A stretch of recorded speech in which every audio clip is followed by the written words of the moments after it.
నాకు ఈ మధ్య ఒక ఆలోచన వచ్చింది. మా చిన్నప్పుడు మా క్లాసులో మా ఫ్రెండ్స్ కొంతమంది నాన్ వెజిటేరియన్ తినని వాళ్ళు ఉండేవారు, మాంసాలు తినని వాళ్ళు. మేము మాట్లాడుకుంటూ ఉండేవాళ్ళం. క్యారేజీకి నిప్పగానే మనకేమో ఏం కనబడతాయి, లంచ్ బెల్లో అన్ని కక్క మొక్కలు వేసి పంపేవాళ్ళు మా మమ్మీ. వాళ్ళు అంటూ ఉండేవారు. అంటే తినకూడదు, జీవహింస చేయకూడదు అనేవారు. కొంతమంది మాంసం తినని కులాల నుంచి వచ్చిన వాళ్ళు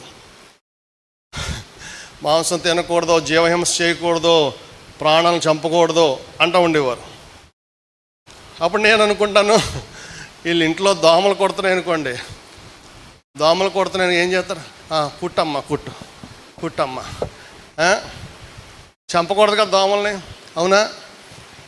ఇంట్లో బొద్దింకలను తిరుగుతున్నాయి అనుకోండి, మన మంచాలు ఎక్కేసి మన కాళ్ళు మించి ఒక్కోసారి బాత్రూంలో కూడా ఉంటాయి బొద్దింకలను. చక్కగా మనం ఏం చేయాలి?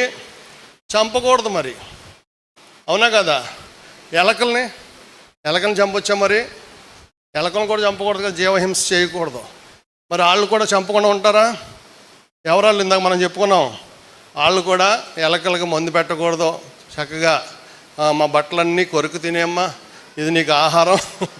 మా ఇంట్లో వస్తువులన్నీ చెదపురుగులు ఉంటాయి, మన ఇంట్లో చెక్కతో చేసిన బీరువాలు అవి తినేస్తూ ఉంటాయి, వస్తువులు పుస్తకాలు కొరకు తినేస్తూ ఉంటాయి. చేత మందు వేయకూడదు, ఏ మందు వాడకూడదు మరి మనం, అవునా కాదా? దేవుడు మనకి జ్ఞానం కలిగిస్తున్నాడు ఈ రోజున. చెదపురుగులు, ఎలకలు, ఇంకా పొలాలు పాడు చేసే ఉంటాయి, పొలాలు పాడు చేసే, పంట పాడు చేసే పురుగులు, ఇవన్నీ కూడా చంపకూడదు, ఎందుకంటే జీవహింస చేయకూడదు. వాళ్ళ యొక్క ఉద్దేశం అదే, ఎందుకంటే జీవహింస చేయొద్దు అన్నాడు కాబట్టి వాటిని చంపకూడదు, తినకూడదు అన్నారు. అయితే ప్రియదేవుని బిడ్డ, దేవుని వాక్యంలో చూస్తే క్రొత్త నిబంధనలో 1 తిమోతి పత్రిక 4వ అధ్యాయం 4-5 వచనాల్లో మళ్ళా తిమోతికి పౌలు ద్వారా చెప్పిస్తున్నాడు సంఘానికి, దేవుడు సృజించిన ప్రతి వస్తువును మంచిది, కృతజ్ఞతాస్తుతులు చెల్లించి పుచ్చుకొనిన ఎడల ఏదియు నిషేధింపతగదని